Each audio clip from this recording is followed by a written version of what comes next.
What's up for January? Getting close to the sun, some easy outer planet spotting, and a chance to catch quick-moving Mercury. The new year begins with planet Earth at the closest point in its orbit around the sun, called Perihelion, on January 2nd. Now, you may have learned in school that Earth orbits a certain distance from the sun and that its orbit is nearly circular. The average distance from Earth to the sun is called an astronomical unit.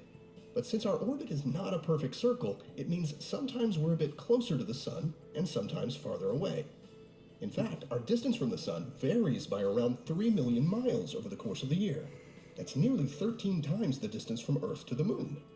At perihelion, Earth will be around 91.5 million miles from our local star.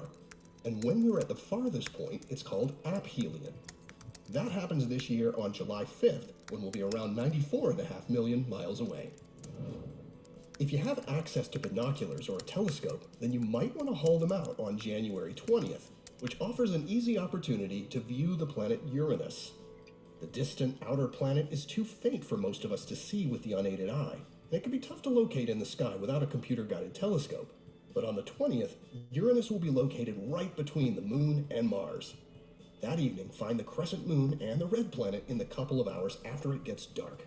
Scan your way over from Mars toward the Moon, and you should be able to find the faint bluish disk of Uranus. Along with Neptune, Uranus has only been visited by a single spacecraft so far, that being NASA's Voyager 2 more than 30 years ago. And as more recent telescope views have revealed the active atmosphere beneath its hazy blue exterior, scientists are eager to one day return for a closer look. The last 2 weeks of January offer opportunities to catch a glimpse of the fast-moving planet Mercury. Look for the innermost planet of our solar system just after sunset, beginning mid-month. You'll need a clear view toward the west, as Mercury will appear just a few degrees above the horizon, about the width of your outstretched fist. This little planet orbits much closer to the sun than Earth, meaning it also goes around the sun much faster, completing its year in about a quarter of the time it takes Earth to go around once. And that's why we have a chance to view Mercury in the sky every 3 months or so, as it appears to dart back and forth from one side of the sun to the other. But Mercury never gets too far away from the sun from our vantage point, and thus we only see the little planet just before or after the sun rises or sets. Last visited by NASA's Messenger spacecraft, which ended its mission in 2015, Mercury is slated to see a new visitor in orbit in 2025, when the joint European and Japanese mission, Bepi Colombo, arrives there. Here are the phases of the moon for January. You can catch up on all of NASA's missions to explore the solar system and beyond at nasa.gov. I'm Preston Dykes from NASA's Jet Propulsion Laboratory, and that's what's up for this month.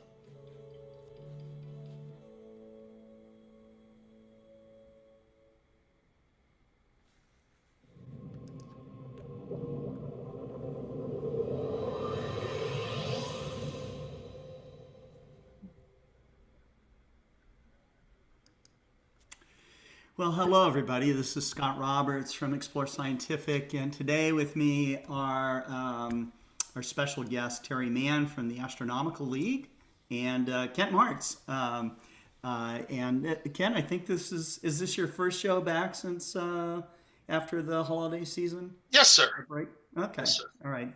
That's great. Well, it's just my third time I've been on, so I'm real pleased to have both of you on. And Terry, we'll get started with you. We're putting together the second Astronomical League Live event, right? Right. Yeah. So your special one of your keynote speakers, anyways, is Caitlin Ahrens. Right. Tell us a little bit about the whole program tomorrow. Okay, full program. What we're going to do. Friday, I guess is when it is, actually. Yeah, right. We're going to have Carol do an update on the league again. And we're going to have Chuck Allen doing a presentation of the League Observe programs. So if anybody wants any more information about any of the programs, they can ask Chuck, and Chuck will be doing a program. Next, we will have John Goss, and he will be speaking about the League's 75th anniversary. So this year is the 75th anniversary of the League. So he will be speaking about that. And then we're going to take a little break and bring on Caitlin Ahrens. She is an excellent speaker, full of all kinds of good information. Mm-hmm. So I am really excited to hear her talk. Yeah, me too. Me too. She is going to be on with us tomorrow, so I'm hoping to have both of you on again tomorrow to talk about, for people to get to know Caitlin. She's a fellow at the Goddard Space Center, and, I'm not sure what she's been studying, but she loves Pluto, so I know that. I met Caitlin, it's been a couple of years now since I've met her face to face, but she did attend an event at Explore Scientific in Springdale because she was going to the University of Arkansas in Fayetteville, so really close by. But actually, she's a Horkheimer winner too. She was one of the when she was younger, when she was under 18, she was a Horkheimer winner. So that's what these awards do from the Astronomical League. Exactly. Inspire people to go further. And now she's a scientist. She's working with NASA, and she has done some incredible stuff. If I remember right, she was one of the top 10 people in the U.S. She won an award for that. I mean, she's amazing. She's amazing. I think she even had double majors. She is very interested in so many areas of Earth and space that she is just an incredible person to talk to. She's fun. She knows all kinds of things. She knows how to just kick back, have fun, and talk to people. She's worked with so many kids, so much outreach. Right. That's great. And she's so nice. I mean, and she gives a heck of a lecture too. So I think everybody's going to be really interested in that. Definitely. So she will be on with us tomorrow. We'll have her on with us starting at 4:00 tomorrow with Jerry Hubble for the Open Go-To Community Show. And then, wait a minute. Tomorrow is Wednesday. That's right. I'm like off by a day for some reason. I don't know why. That's what happens when you're not in the office for a while. So,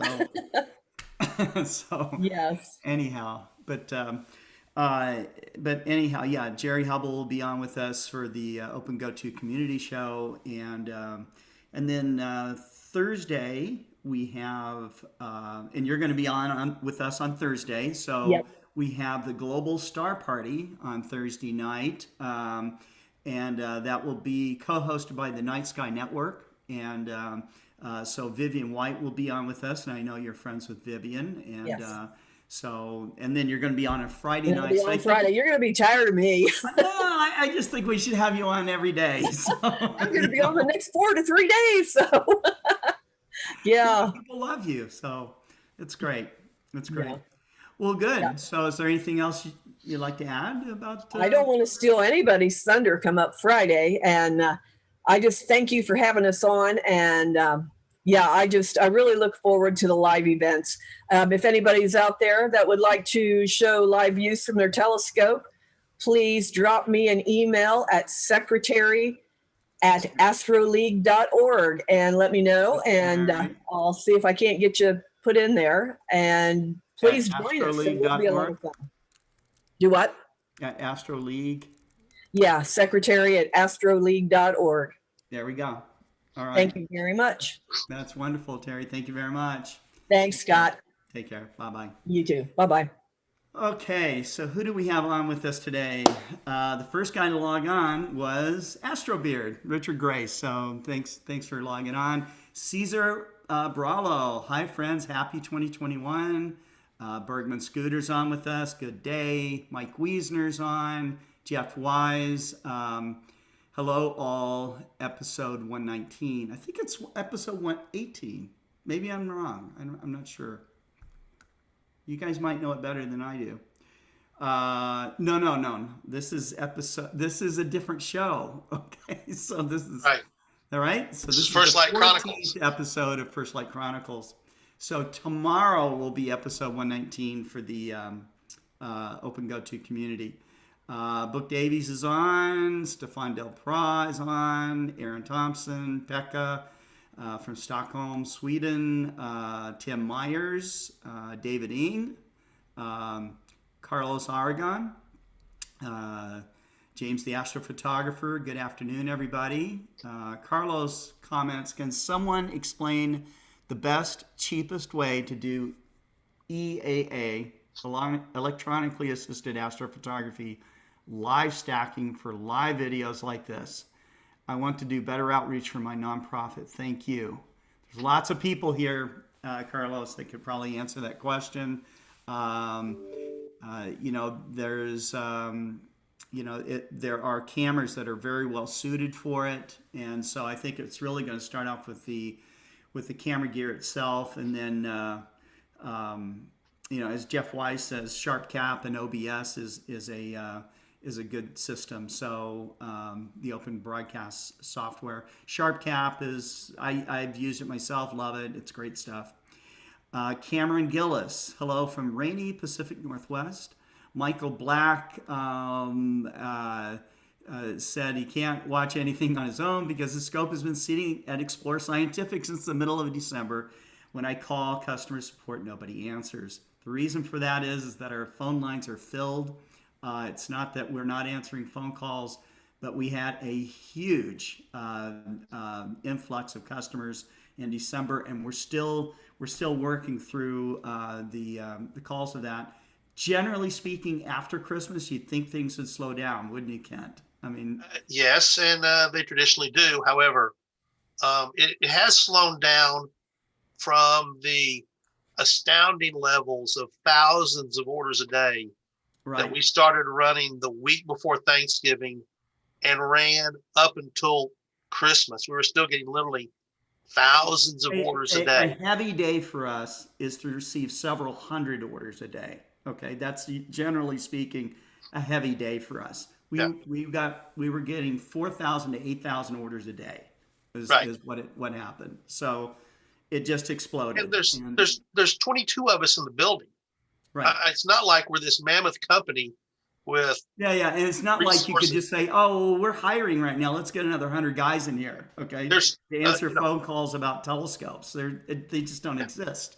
So you want the person who's collimating your telescope to have a skill. Oh, that too. Being able to collimate your telescope. That too. There's you have years, decades of experience. I've been in the industry, on this side of the fence since 1980, first in retail and then working for Mead Instruments for 21 years. And then, with my company now, I think this is now our 12th year, something like that. 12th or 13th. That's right. 13th, that's right. So, but we do apologize, but Michael Black, we will just text me your phone number and I'll call you back right after the show and we'll get your scope. We are telling people when they call in to expect 90 days on a turnaround. My fear right now is that it may be longer than that on some stuff.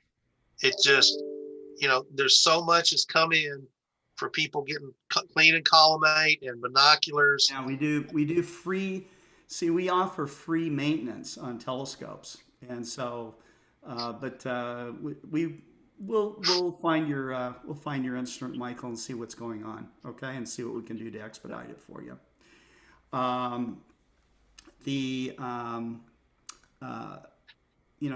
We have exciting events coming up, of course, with the Astronomical League this Friday, and the Night Sky Network tomorrow on Thursday. So that's going to be really fantastic. So there's still so much to do, as even during this pandemic that still is going on. But I'm encouraged that 2021 is going to be the turnaround year where I'm hoping that people can get out and observe with friends, that kind of thing. So I think that you're probably in the same category with me, Kent, but it looks like April is going to be the time frame where we would get vaccinated. So That's what it's looking like. Although I won't be able to get vaccinated now because I'm sitting at home COVID positive. So and I'm on the down, feeling better today finally. yeah, It's true. and I've had, people that I haven't been making a big deal out of it, but it's like the bad flu for me. And I've been okay, been able to work every day, just doing it from home. And I'm okay, getting better. So In quarantine as well. I just I was out of the country, and when you come back in, it's mandatory 2 weeks, out of the building. So that's where I'm at. But we're still working. I mean, there's most of the stuff we can do here by computer and phone calls and that kind of thing. So, and we do of course have people in the building that can do things. So that's where we are at. Astro Beard says, I think you need Sharp Cap Pro. Okay, for the guy that wants to do the live tracking and stacking. If I remember, less than $20. That sounds right. Jeff Wise is recommending Zoom or TeamViewer, maybe both. Jim Norwood, greetings from sunny Northeast Oklahoma. hey, it's beautiful. I was out today. I went outside. It's 34 degrees. But at lunch, I went out in the backyard, took my shirt off, sat there and ate a salad, and absorbed some vitamin D for an hour. D. That's right. And I was looking at the sky. 44 degrees outside. It was Beautiful. Oh, it was yeah. A little bit windy, but I suffered through. I enjoyed being out. But I was looking at that sky. And up here in northwest Arkansas, northeast Oklahoma, if this dark blue sky holds, tonight is going to be a fabulous astrophotography night, because that dark blue sky means the air is clear and steady. It's shaping up to be a good AP night for people around here. It's awesome. Yes. Okay. Who else is with us? Harold Block. I mentioned Book Davies. Cameron Gillis. Welcome back, Kent. And let's see, who else? Everybody's hey. When's this next star party after that? Richard, after the global star party on Thursday, we'll resume back to Tuesday nights for global star party. So that's the next one. Jeff Wise wants to see more aurora photographs from Terry, so we'll have to maybe have her put up some stuff on her background there. So and Kevin Homhegger, I think this I'm sorry if I got your name pronounced wrong, but welcome. Dino Monaco, anxiously waiting for my EQ S2 PMC8 back ordered. Looks like a great mount with wireless technology. Paradigm shift from the hand controllers. Dino, Kent, where are we? We have, let's talk about some of the stuff that is coming in, okay, that we know about. We've got a massive amount of stuff ordered. The problem we face is we went through 15 to 18 months of inventory in less than 6 months. Oh, yeah. And more like 4 months. Reality of 4 months, really. And you can't, once we said, okay, we got to get orders placed. Well, we have a cycle. We understand what the sales are going to be, and we order to get stuff in long before we run out. Mm-hmm. We ran out before we ever effectively had orders placed. And unfortunately, no one could have forecasted that or predicted that. That was just a phenomenon that happened in our industry. Right. This has happened to Celestron. This happened to what was Meade was able to deliver. I was talking to Ron Newman over at Moonlight Focusers today, and he was just like, it was insane. It was crazy. He said, I've never seen anything like it. And a lot of us that have been in the industry for a while, we remember Halley's Comet. We remember, the Great Mars opposition, some monster events, 2017 total eclipse of the sun. I could go on for a few more, but monster events usually mean your business is going like this and then it goes like that, okay? And usually on the other side, it's a free fall. People stop buying, the market's saturated, whatever. What's happened to us is it went like this and it's still staying up there, and it's still staying up there. So we have no idea how long it's going to be busy like this, but it's a lot of people would say, gosh, that's a blessing, a dream come true for anybody that's in business for anything.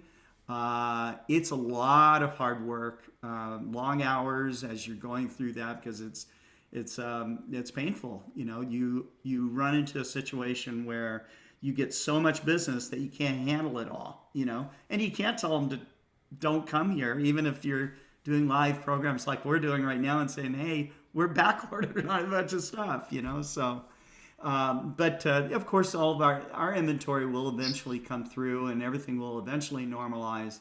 If you're looking, no matter if it's from us or from anybody that's in the telescope industry, you're probably, if it's not in stock, either with the manufacturer or one of the dealers that they sell to, you probably just need to get in line with a deposit or something. Yeah. I'm doing that with bicycles. I wanted to buy bicycles. I wanted 2 more bicycles, and they're telling me I won't be able to see my bicycles that I want to order until summertime. Which is basically, that's the answer we're giving as well. Yeah. It's going to be summertime, like August. Yeah, but that's not for everything. We have stuff coming before we get the bulk back. We got a few things coming in. We're going to have some Exos 100 start showing up. The observatory's 10s are out there pretty soon. I'll be in January. Yeah. At least it'll hit the port in January, and then of course they got to get it out to us. But I'm thinking maybe, what do you think, end of January for that? Figure February 15th, really, something like that. Just it just has to. You have to get. There's still backed up. FedEx and UPS and most trucking companies are also backed up. Okay. Yeah. Well, the other problem we face, Scott, is containers. No containers available. Yeah. The price of nearly doubled in the past 4 months. That's true. And the availability is down. We've placed orders for containers that we're just guessing we need. We can't just say we need a container. So here's a buying tip for everybody. Okay, whether it's Explore Scientific, Celestial Mead, or whoever. Okay, if you are looking to buy something and you see it available, even if you can back order it, okay, you probably want to put a deposit down so you can get the good price, okay? Because the prices are there's going to be a price increase. That's right. There's going to be a price increase. Yeah. So we haven't been able to time that exactly, but we know it's coming because the cost of materials, metal, glass, everything is going up, and also the cost of just shipping it over here is going up. So that's the other problem. So those are all things to think about. But hopefully you got the stuff that you wanted now. Okay.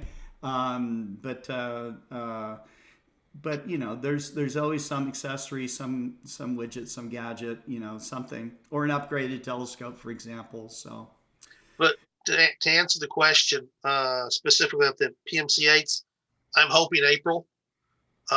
We get a shipment in April. That's not a guarantee, but it's not really a guarantee until we get notification that the container left the harbor. Right. At that point, we have a pretty good idea it's going to be estimate roughly 35 days, and we'll see them. Provided that the carriers are not backed up. Still. Yeah, but because if the ports are backed up, then it just creates. No, we just wait. Yeah, So. And people have pretty well been good about understanding, the customers I've talked to, understanding. Well, why haven't I got it? Just send it to me. And I explained to them, well, we got shipping manager whose son got exposed in his classroom yesterday to COVID. You know, we got this. We've got a person out sick with a funeral. A person had a wedding, and people from out of town came into his bubble, and so he's quarantining. I mean, it just creates this rolling thing that you can't keep up It's with. not like you can't operate like there isn't COVID. There Yeah. is, of Yeah, course. You know, and we apologize. We wish we could, you know, get your telescope out, Scott. And we're working as fast as we can and moving exactly as much as we can move a day. It's I'm hard. still Please getting understand. Christmas gifts that were supposed to be delivered to me way before Christmas. I'm getting them now. Okay, so I tried. There was one scope that I messed up an order on, and I was going to overnight it to the person. yeah, So on December 22nd, we called FedEx to schedule an overnight. Okay. Yeah. On December 22nd, the overnight was going to deliver on December 28th. There's your overnight. And that was overnight. That was overnight. That's the fastest, 6 days, and you're paying overnight. Crazy. Yeah. Yeah. Crazy. So you just, you know, anyways, look, we're not here making excuses or anything. We're just trying to give some reality to the demand and where it's at and everything. But bear with us. You know, it will normalize. You know, and for, you know, it's just when you see that kind of demand, you get to see kind of glaring what the telescope industry is like, you know, or any specialty industry, you know, specialty bikes, specialty outdoor stuff of any kind. They're all seeing this kind of effect. So they're all small retailers. They're all very small retailers. You know, they are. We're not Walmart and Amazon and Target. We're, you know, 20, 30, 40 the people. whole industry is a cottage industry. Yeah. What is it? You said the pre-COVID, it was a $350 million a year category, which sounds huge. Worldwide. Yeah. Worldwide. 350 I'm not talking about the telescopes in the hobby. Okay. I'm talking about all telescopes. Okay. Toy telescopes all the way up to plane wave type telescopes. Okay. That's what the whole industry's like, you know. It's hard though, because, you know, someone who doesn't know that looks from the outside and goes, well, you know, you guys must be selling, you know, billions of dollars, you know. $350 million sounds like a lot of money, but that's like, I don't know, for like a camera manufacturer, for example, that's probably like 1/4 of a year of sales for just one division. Okay. So that's kind of what that's like, you know, but I bet Walmart sells more. I bet Walmart sells more than $350 million worth of pencils. They have billion-dollar days. They have billion-dollar days. Yeah. Yes. And an army. Well, we live here. We know they have an army, okay, of fulfillment and all of that. So all right, let's talk about good news. Yeah, it's good news. It's all good news, you know. Well, but this is good news. Okay. Let's talk about the photography contest winners. Okay. So I have the announcement. Now, we promised that we'd talk about that today. Yep. So we are emailing also the winners, but go ahead, Ken. So here's the announcement. The winner. I don't have a drum roll. But you don't have a drum roll button? What happened to your special effects desk? Let's see. I don't have. You know, normally I have some sort of special effect, but I can't announce them without a drum roll. Let's see. I'll find something here. Here we go. Sound effects. How about just an applause? Yay! There we go. Okay. Okay. All right, there we go. All right. So terrestrial. You know, this is a category a lot of people didn't think of. You know, in telescopes, and I think some people went out and intentionally shot for the contest and learned to use their telescopes in a different way.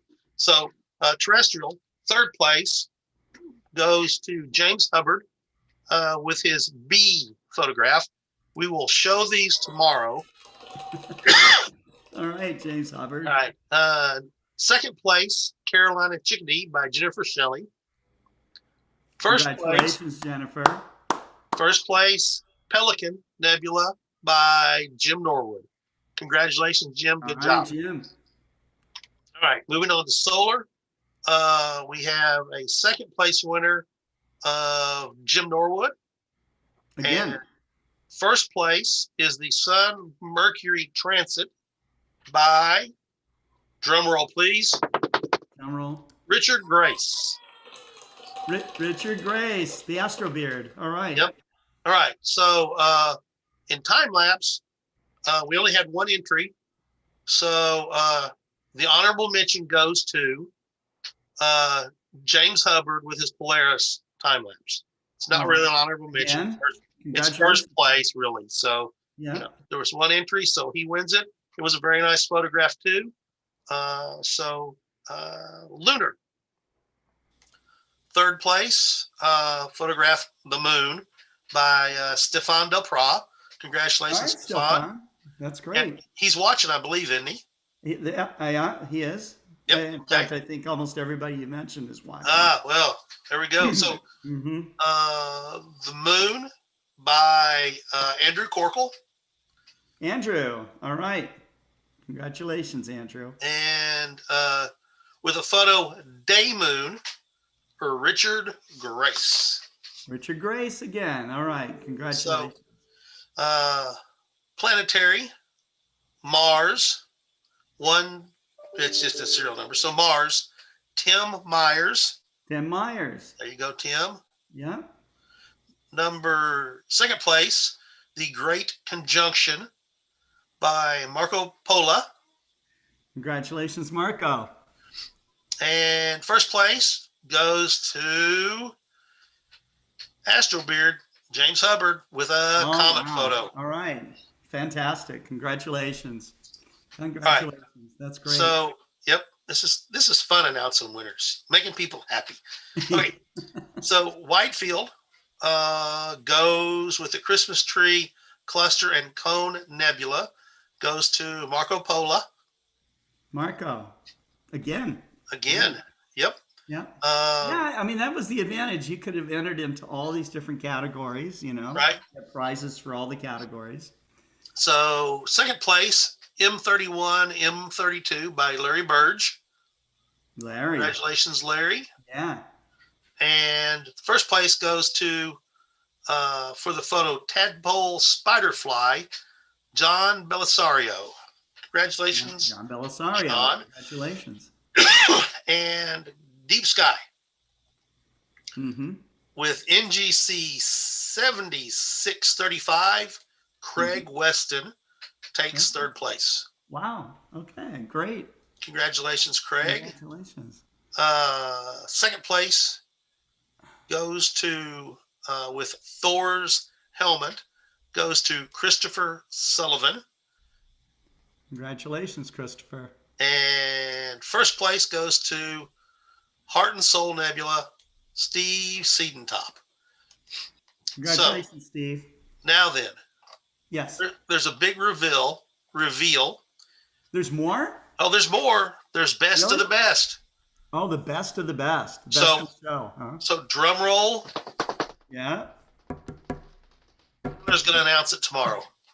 We're going to announce it tomorrow. Okay. Yep. So I know who it is.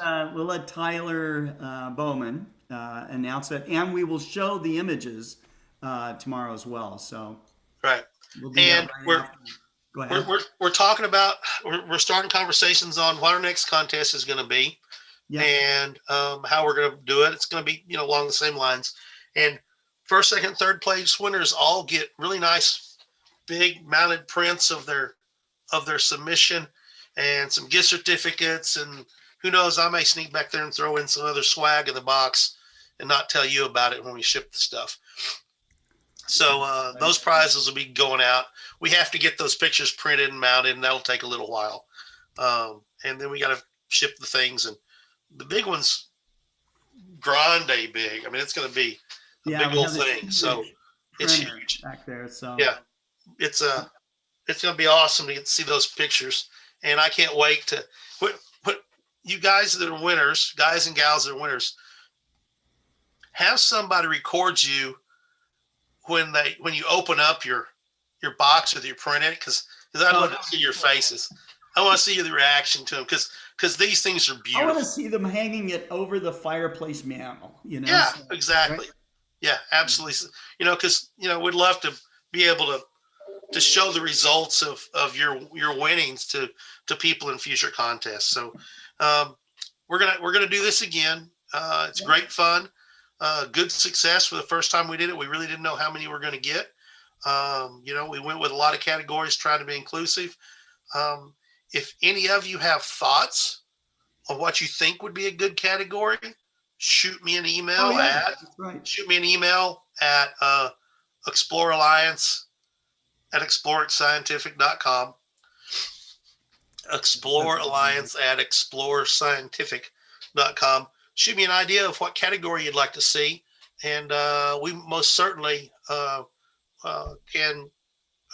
take a look at it, and chances are we'll use it because we just, there's got to be something we're missing here. Yeah. And some Richard Gray says there should be a DSLR category. So double stars. There's things off the Herschel list. I mean, there's all sorts of arcane ways we can go now.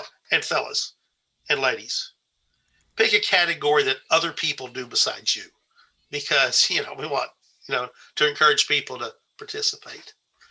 Jeff Weiss says animals. She has the animals. That's what terrestrial. Photograph Kent and I. We're animals, so. Yeah, that's why we did terrestrial. It was animals. I mean, we, in the description, I think we said birds, people, landscapes, whatever. Quickly through the IP, cell phone. So they're coming out. All the there we go. Good deal. Email me. Right. Send me those emails so I don't have to go through chat. All those are great ideas. iPhone, Mike Wiesner. I know who submitted that one. Wiesner did that one, didn't he? Mike Wiesner says smartphone astrophotography. There we go. Yeah. So Mike's speaking to he's the guest speaker at the Sugar Creek Astronomical Society meeting tonight. Oh, that's great. So, as we all know, he gives a great talk. So it's awesome. For sure. So I'm looking forward to having that out there. So anyway, okay. So let me ask you something, Kent. How do you feel? I mean, you're a club president. You've been involved in lots of outreach and stuff like that. How do you feel that what is the importance, other than it's a heck of a lot of fun to have an astrophotography contest? How does that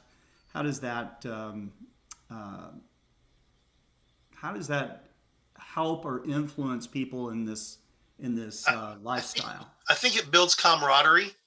I think there's a double-edged sword to it. I think some people think their stuff isn't good enough to win, so they don't enter it.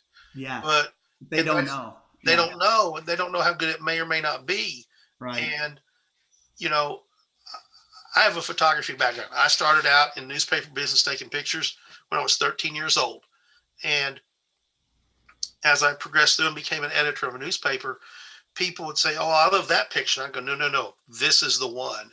And the photographer would even go, "No, I don't like that one." I said, "No, here's why this is the one I like, and here's the reason for it. And we're going to crop it this way." And I think people don't give themselves enough credit sometimes in submitting stuff. But get out there and submit your stuff. Step outside your comfort zone and put your stuff out there. You're never going to do it if you don't try. Even if you don't win, at least you know what the process is like, and you're kind of going through it, and you're trying, So and that does move the needle because you're trying to do your best, right? So that's that competition, right? That's like you should, in astrophotography, I think you should only be in competition with yourself. Okay. When I was actively taking newspaper pictures, I consciously tried to not compete with the other photographers. I tried to do the best I could do with my vision of the image and my print and my it's very presentation. Personal. It was a competition every time with me to make my own luck, make my luck by being there with a camera, by knowing my gear, and by being ready to take the picture when it happened. You know, people say, what's the best telescope to use? The one you're going to use. You know, people would say, what's the best camera to have? And my answer is the one that's with you is the best camera you have. That's right. And here's a story. Back in 1994, there was an American Airlines airplane. It came in a storm in Little Rock. American Airlines 94, I think, slid off the end of the runway. There was an Associated Press photographer there to pick up his girlfriend who was coming in on the next flight. And he watched that plane slide off the end of the runway. And it was outside of the airport. There was a frontage road. He could have driven up to it and probably won a Pulitzer Prize. Except that, where were his cameras?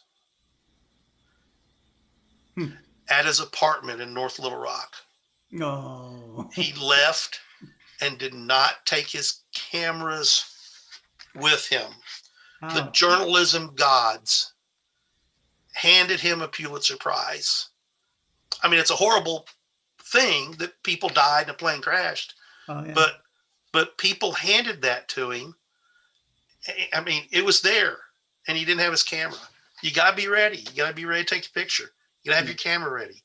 On a beautiful night, you have to go out and take pictures. Like tonight, you know, I haven't done astrophotography in a long time, but if I had a rig set up, Tyler Bowman, I'm going to call him and tell him, you better be out tonight taking pictures, Tyler, because this beautiful dark block, it's going to be beautiful. I'm just going to go out and just sit outside and look at it. It's going to be beautiful tonight. That's true. Kent, Richard Lighthill's asking about if he can enter images now for the astrophotography contest, the next one. We don't have a mechanism set up right now for it. But start getting your stuff together. You know, we'll probably announce it next month and let it run for, announce it in April and then run it through April and announce it in February. There you go. And run it through March and April. All the months go. Yeah. And run it through March and April and then announce in June, something like that. Probably what we're going to do, because we want to give people time, Yeah. And nothing says these have to be taken between these moments. We missed an opportunity. We should have had a category. Yeah, absolutely. Great conjunction. So that's a great category, is the great conjunction, and have, and look for maybe meteor showers. There is a category, to who can do, stacking of great meteor showers and see what they can get, but maybe pick something that's in that time frame that they can shoot and then give enough time to process and submit. There's all sorts of different ways to work this. Right. Norm's question, are you going to stay with Explore Scientific equipment or open this all up to all equipment? Norm, this is this contest is an Explore Scientific contest. There are other contests that we are supporting. However, we are underwriting the Astronomical League's Astrophotography Award, and that would be something to definitely enter. And that is open to any category of telescope. That's a new category, isn't it? It is for the Astronomical Right. League. This is the first year they've done it. Mm-hmm. Norm Hughes would like a sticker. So, Norm, send me an email, ask for a sticker. Your orange simulcast gray. Yeah. See, Norm, if you want a sticker, I'll send you a sticker. Send me an marker. Yeah, that's right. So Norm says I have a big blue ES 12-inch SET. You know what, Norm? There are so many of us that used to work at Meet Instruments that are part of Explore Scientific. It's when I'm in the office, and I see all those faces and everything. People I worked alongside with for 20 years, are there. So it's a good feeling. We had we have some good people that work within our facility, and there's been this great continuity. Actually, for me, stretching all the way back to the early 1980s with OPT, you know, that I helped start. So, and of course, they're a dealer for us. So that's really great.